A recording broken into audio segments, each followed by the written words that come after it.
모든 걸 고려해봤을 때 선택과 집중 그리고 결심이 필요합니다. 우리 주변에 있는 나라들이 우리하고 사이좋은 나라들이 별로 없어요. 전 세계 모든 슈퍼 파워 네이션한테 다 둘러싸여 있잖아요, 우리나라가. 그렇기 때문에 우리가 여기서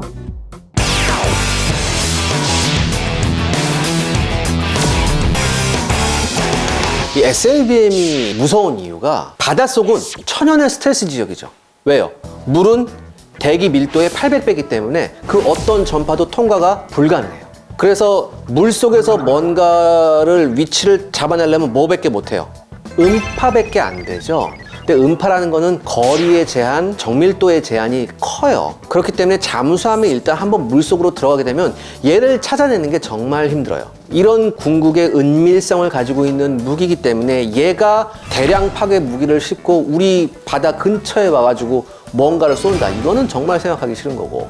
처음에 이제 과거 냉전 시절 초기에는 미국하고 소련이 어떤 생각을 가지고 있었냐면은 아주 빠른 폭격기에다가 핵미사일을 잔뜩 싣고서 가서 적의 영토에다 우다다다닥 쏟아붓는다, 이런 생각이었어요. 근데 지대공 미사일이 계속해서 나오고 마하 2가 넘는 초음속 요격기가 나오고 이러니까 공중 침투를 해서 적의 영토에다가 핵미사일을 투하한다는 것은 이제 점점 어렵게 되죠. 또 하나 이제 대륙간 탄도 미사일 같은 거를 이제 쏘는데 이것이 단 하나의 플랫폼만 가지고 있으면 이것도 또 불안하단 말이에요. 그래서 나오기 시작한 게 제가 말씀드렸듯이 잠수함과 탄도미사일을 결합한 기술이에요. 이 전략 원잠이라는 건 한마디로 우리 항구에서 잠수함 하나가 딱 없어졌어요.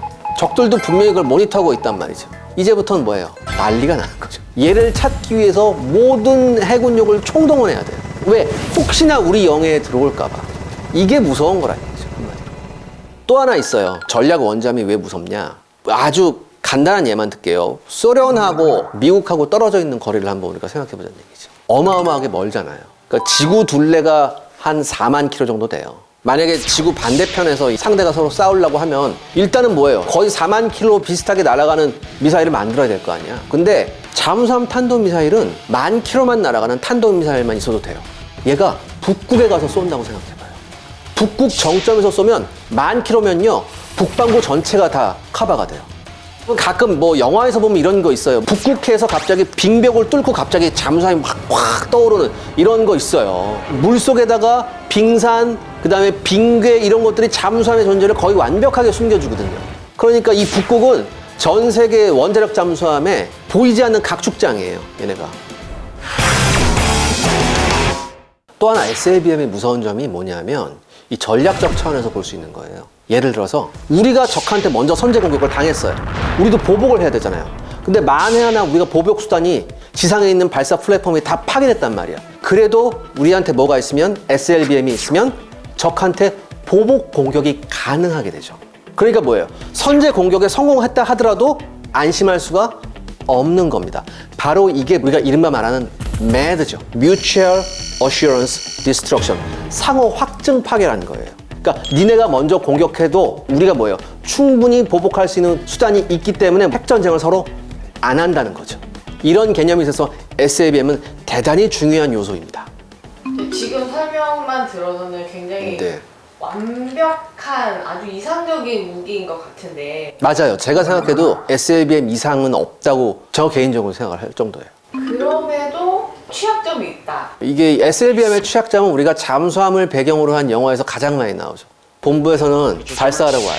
근데 중간에 무슨 일 때문에 통신이 끊어졌어요. 이때부터 함장과 부함장 사이에 갈등이 생기죠. 함장은 명령대로 발사해야 된다. 부함장 뭐예요? 아닙니다. 명령이 취소됐을 수도 있습니다. 우리가 끝까지 오늘 통신을 다 듣고 난 다음에 발사해야 됩니다. 그래서 뭐 서로 싸우는 거 영화에서 정말 우리가 많이 볼 수 있죠. 바로 이겁니다. SLBM은 한 번 발사 명령이 내려지면 그 취소가 매우 어려워요. 지상 발사 플랫폼이면 네트워크가 있잖아요. 잠수함은 통신하려면 통신 안테나 포트를 뭐예요? 물 밖으로 내놔야 돼요. 근데 재수없어서 잠수함 통신 포트가 끊어졌거나 고장이 났거나 할 땐 뭐예요? 완벽하게 블록된 상태죠. 모든 통신으로부터. 마지막 받은 명령만이 얘가 가지고 있는 유일한 명령이라고 생각되는데 그 명령이 하필이면 미사일을 쏘라는 거였다. 이건 악몽 같은 상황이죠. 그래서 여러 가지 상황을 판단해야 되기 때문에 미국을 비롯한 많은 나라에서는 잠수함에 들어가는 인원이 해군에서 가장 엘리트예요. 잠수함 근무 여건도 쉽지가 않잖아요. 그러니까 이 모든 어려운 조건을 신념을 가지고 수행할 수 있는 이런 엘리트들을 잠수함이 보냅니다. 또 하나, 미사일 쏘는데 시간이 좀 오래 걸려요. 30분 정도가 걸리기 때문에 쏘려면 어쩔 수 없이 수면 가까이 올라가야 되겠죠. 이때 대단히 취약한 상태죠. 그래서 이런 것도 좀 SLBM이 가지고 있는 치명적인 취약점이라고 할 수 있습니다. 북한도 열심히 이걸 만들려고 지금 하고 있어요. 그게- 이거 우리가 어떻게 봐야 돼요? 그게 문제라. 그게 문제라. 제가 봤을 땐 북한이 SLBM을 발사할 수 있는 능력을 가지고 있느냐? 있다고 생각됩니다. 왜냐하면 두세 차례 공개를 했으니까 단순한 퍼포먼스로 보여줄 수 있는 게 아니기 때문에 이걸 일단 있다고 봐야 돼요. 두 번째, 북한이 그렇다면 이걸 발사할 수 있는 플랫폼을 가지고 있느냐? 여러분, 이제 2019년 7월이었죠. 북한이 신형 잠수함 하나 런칭했어요. 심포 C급이라고. 근데 얘기가 많았어요. 이게 북한이 독자 개발한 거냐, 아니면 기존에 가지고 있는 잠수함을 개량한 거냐. 일단은 사이즈가 커졌어요. 그리고 거기 보면 모자이크 처리된 부분이 하나 있거든요. 근데 거기가 불쑥 튀어나왔단 말이지. 그러니까 아무래도 그 부분에 탄도미사일을 탑재할 수 있는 부분을 안 보여주려고 이렇게 했던 것 같아요. 제 생각엔. 근데 뭐가 어떻게 됐든 여러분 생각을 해보세요. SLBM 발사에 성공을 했어요. 그러면 당연히 뭡니까? 발사 플랫폼을 가지려고 하겠죠. 이거는 완전 ABC 순서 아니에요. 지금 당장 안 가지고 있더라도 아주 가까운 시간 내에 요거 발사할 수 있는 플랫폼 잠수함을 북한은 가질 거예요. 그러니까 어떻게 해야 돼요? 우리가 여기서 대응할 수 있는 방법은 뭐예요? 첫 번째, 헌터킬러 작전밖에 없죠.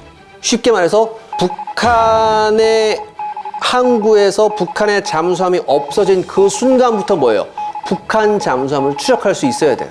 그러려면 우리가 뭐예요? 헌터킬러 작전이 수행이 가능한 그런 잠수함을 가지고 있어야겠죠. 자, 근데 여기서 또 문제가 생깁니다. 왜?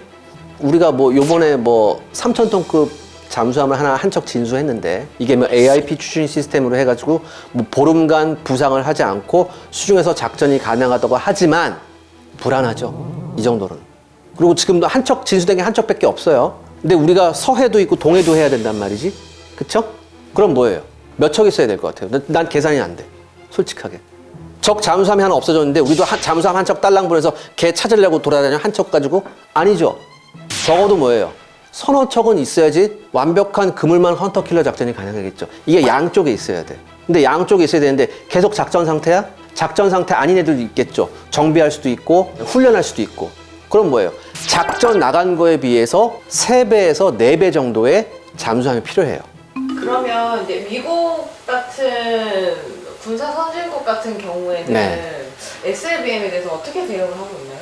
미국만이 할 수 있는 건데 뭐 구축함이나 뭐 대잠망 같은 것도 있지만 미국이 궁극적으로 생각하는 적의 전략 원잠에 대한 대응 수단은 이쪽에서 공격 원잠을 계속해서 패트롤 시키는 거예요. 그래서 가장 유명한 게 뭐냐면 LA급 공격 원잠이거든요. 이 LA급 공격 원잠의 임무는 적의 전략 잠수함을 찾아내는 거예요.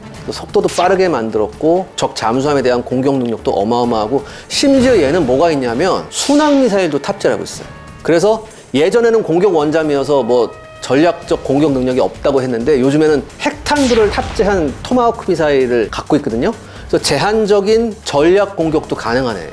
이 LA급 공격 원잠이 미국 영해에서 계속 패트롤을 해요. 그래서 뭐 우리 보통 영화 보면 있잖아. 뭐 들리지 않는 소리가 딱 들렸는데 잠수함 소리 같아?